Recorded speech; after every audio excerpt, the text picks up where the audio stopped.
All right, advocate. And Land is Ours author, or in this instance, there is also another book. It's called Land Matters, and the author of it, Tembeka Ngcukaitobi, he joins me in studio tonight. Advocate, good evening to you, and thank you very much. Yeah, thank you for inviting me. It's really a pleasure to be here. It's good to have you in person once again. Expropriation Act is what we have called you here for.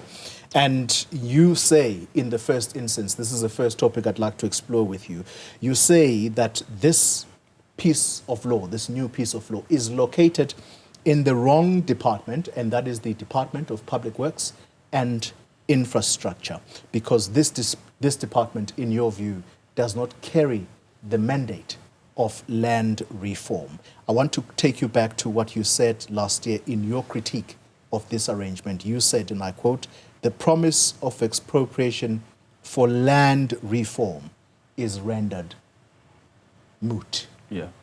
Explain that to us. Yes. I think we need to first just get some clarification of basic concepts, right? So the power of expropriation, right, is the power that is assigned by the Constitution in terms of Section 25 to the state. That power can be exercised in two instances. One is what is called for public purposes, the other is in the public interest. Public purposes generally refers to what the state or the government requires for its own usage. So you can make an example. The government wants to build a school in an area which is densely populated, but there's no land available. It can take your house and put a school. Now, that is a public purpose. We all benefit from it, and we can see why it's in the interest of the government to acquire the land. There is another dimension to expropriation, which is public interest. And that's not always what the government wishes to do, and that's usually for wider benefit for land reform. So land reform is located under the second category of the uses of expropriation, which is public interest. Now, the problem with this bill, well, it's actually not the problem. The limitation with this bill is that it is not a bill that is intended to address land reform. It is a bill that is intended to empower the state to acquire property in the generic sense, not only land, for the state's own usage. And that much is clear from sections 2 and 3 of the Act. I note with interest that you still call it a bill.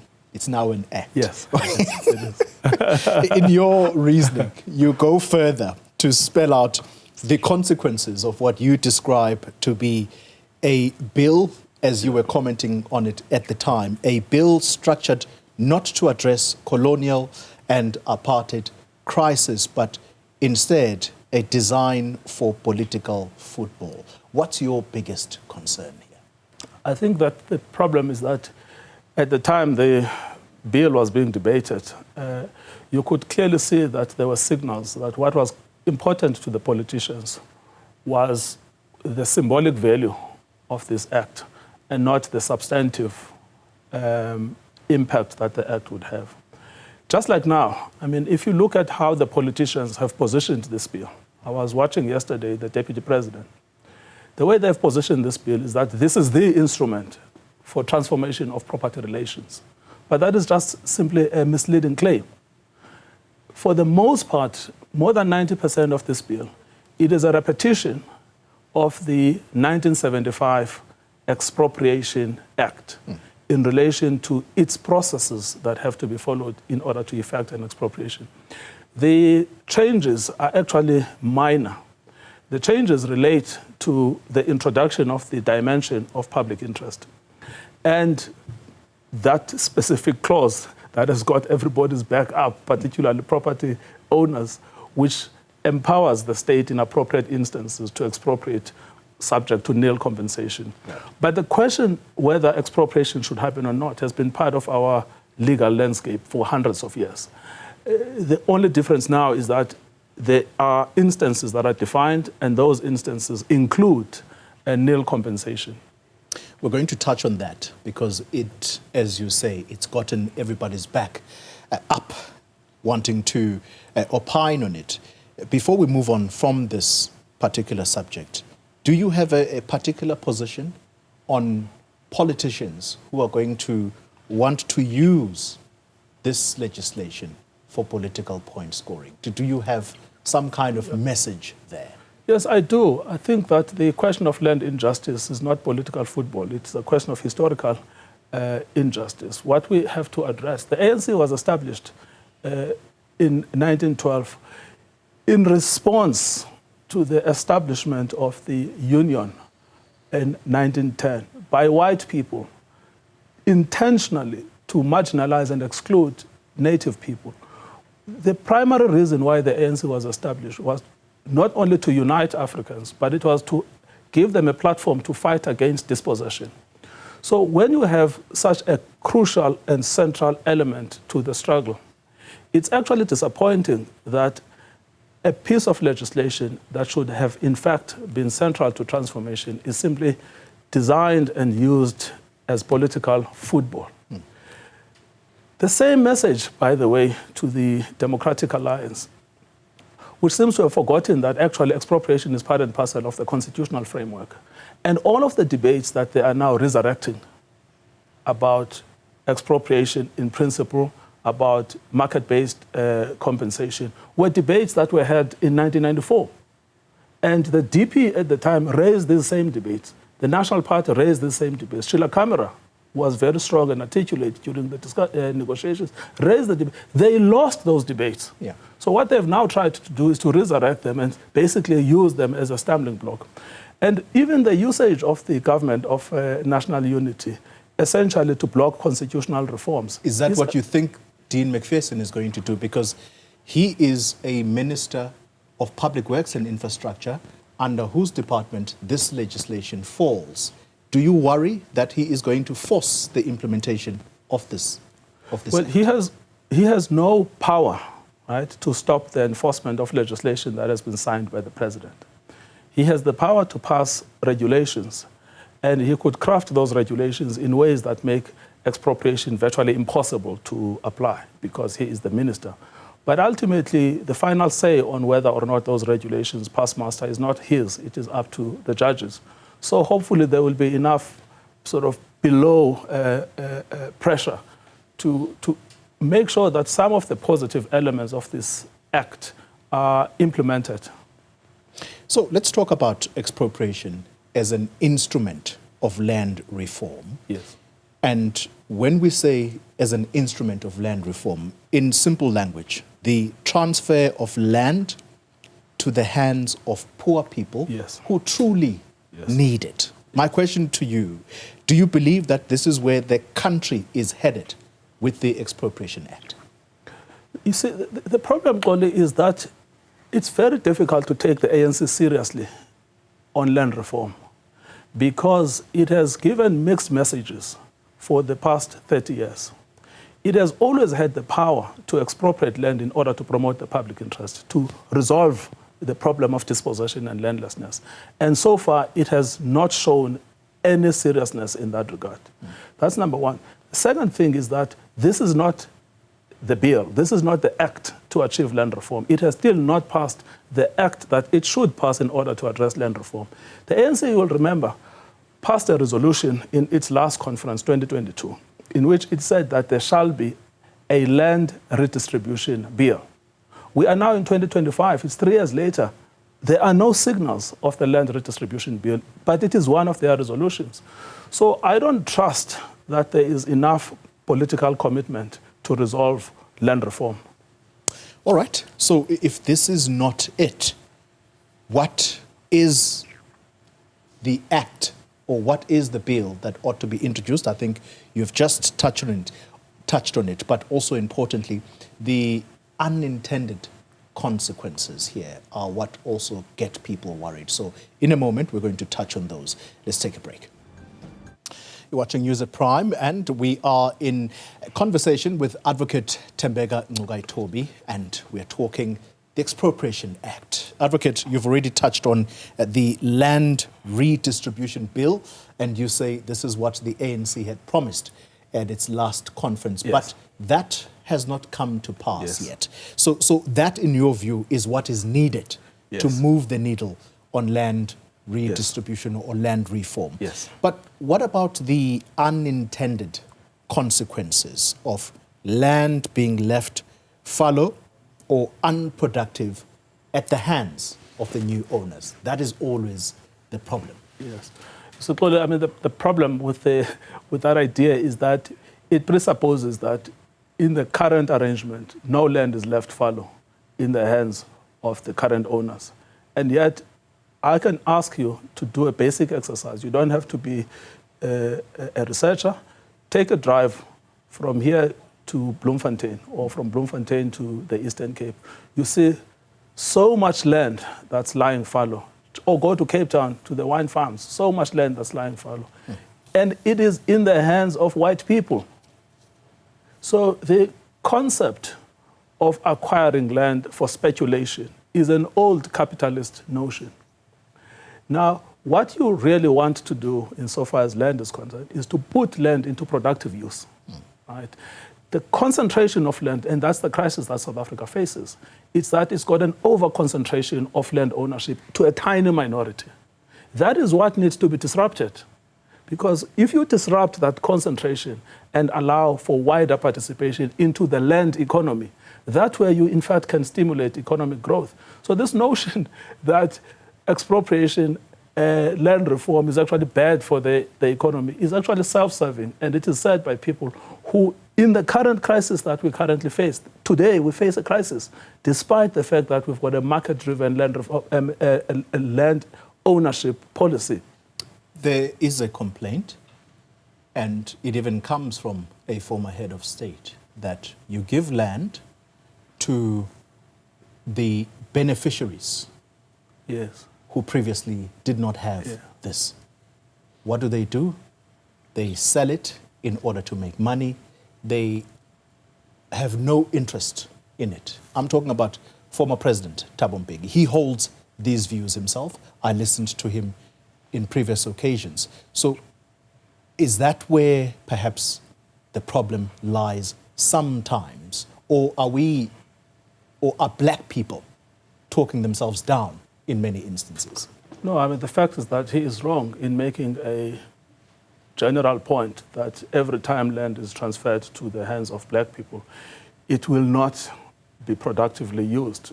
There are so many instances of land being given to emerging black farmers who are doing excellently, who are involved in the export market, who are involved in resolving the crisis of food shortages in this country. So one cannot make that generic point. There is a different problem, right? There's a different problem, which is the inability of the state to provide what we call post-settlement support, right? Now, that problem must be resolved, but it must not be used as an excuse not to do land reform. Let's talk about expropriation, which makes provision for what you touched on earlier, for what previously was land or expropriation of land without compensation. Yes. It's a point that many people are worried about. Firstly, is this aligned with the country's supreme law, the Constitution? Yes, it's clearly aligned. What the Constitution provides in Section 25. In fact, a lot of the time people misread Section 25. They regard it as a property clause. You know, it's actually an anti-property clause. The Constitution, Section 25, creates the power to expropriate, right? So that much is clear.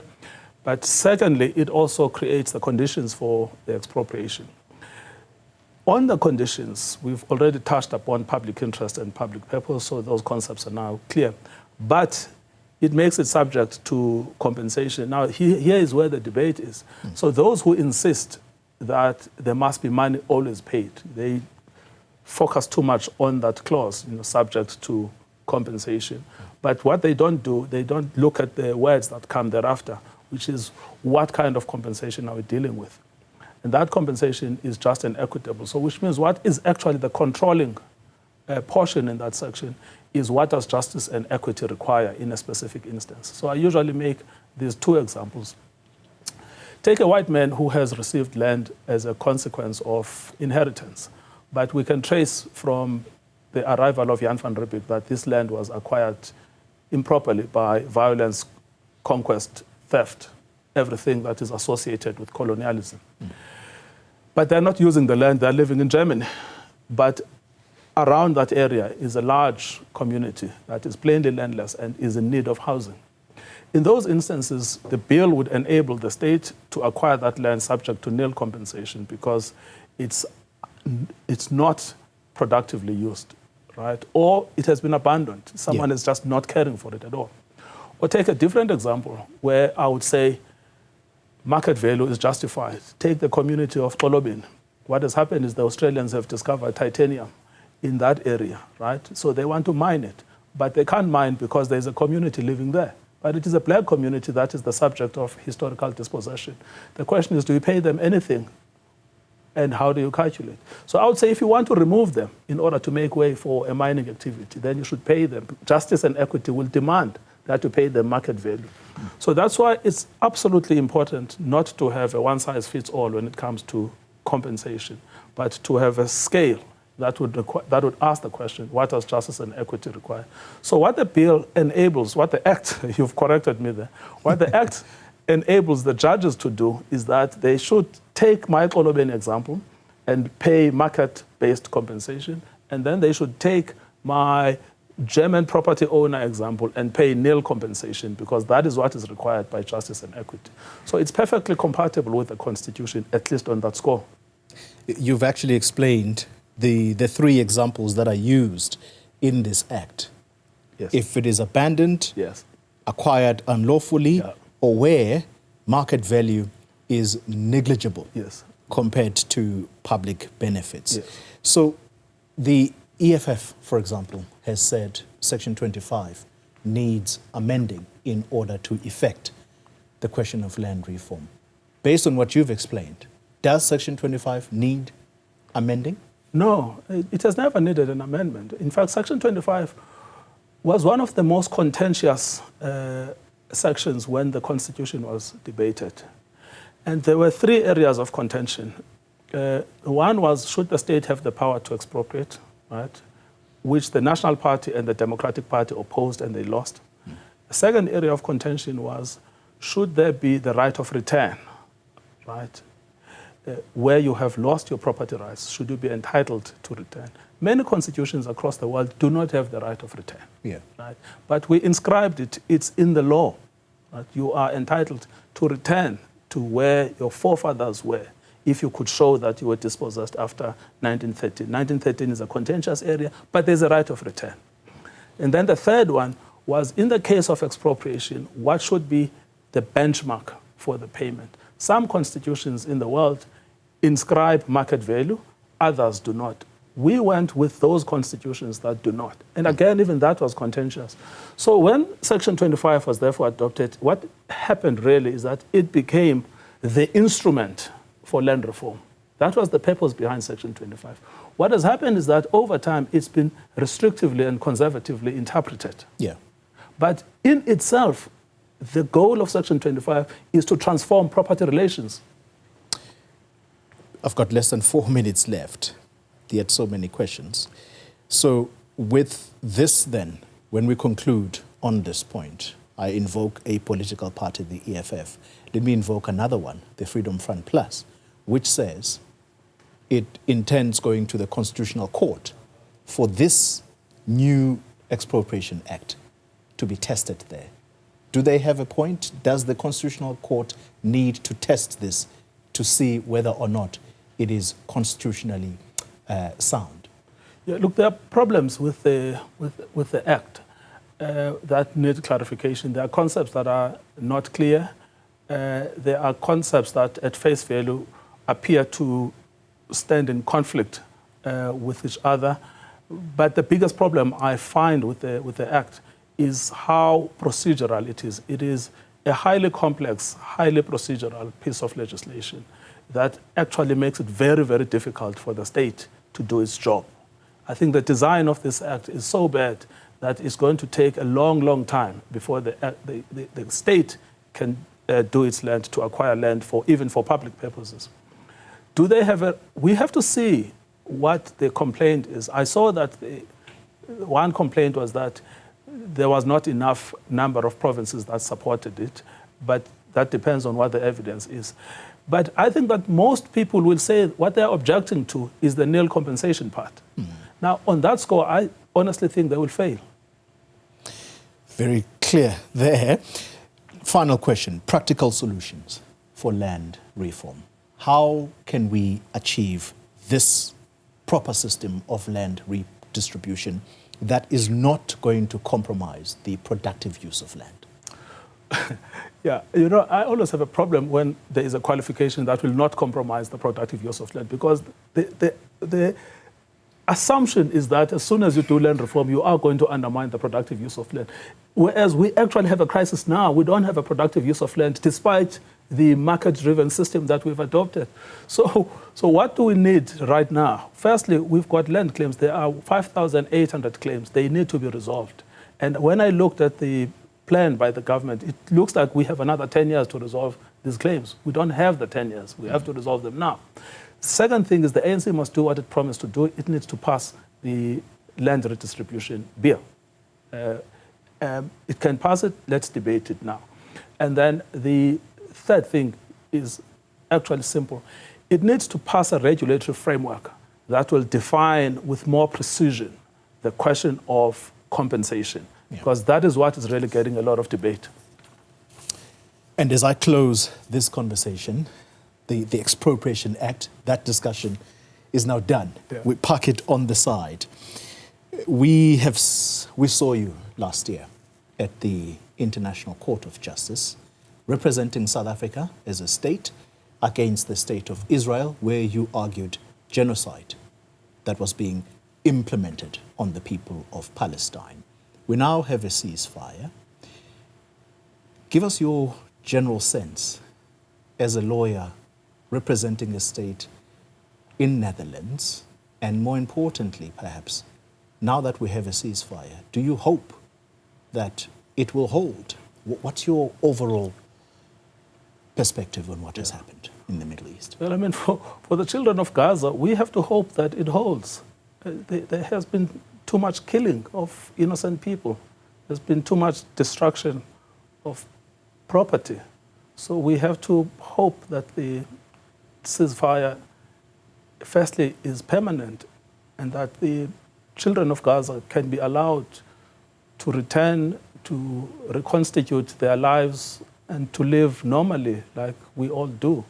We as black people have been there, and maybe not of the same scale, but we have been the victims of apartheid, victims of marginalization. And so we empathize with what is going on against the Palestinians. It has to end. One can't continue like this. So we hope that this ceasefire will be permanent, and it will in fact translate into an improvement in the human rights situation in Palestine. Advocate Tembeka Ngcukaitobi, thank you very much for even allowing us to sway you to that side, because you can't talk about the merits of the case, yes, but at least your perspective as someone who represented the state of South Africa against Israel. Thank you very much for your time. Advocate Tembeka Ngcukaitobi, a lawyer and indeed a person who has written a book on land matters. All right. Khotso Sello is here with your sports. Stay with us.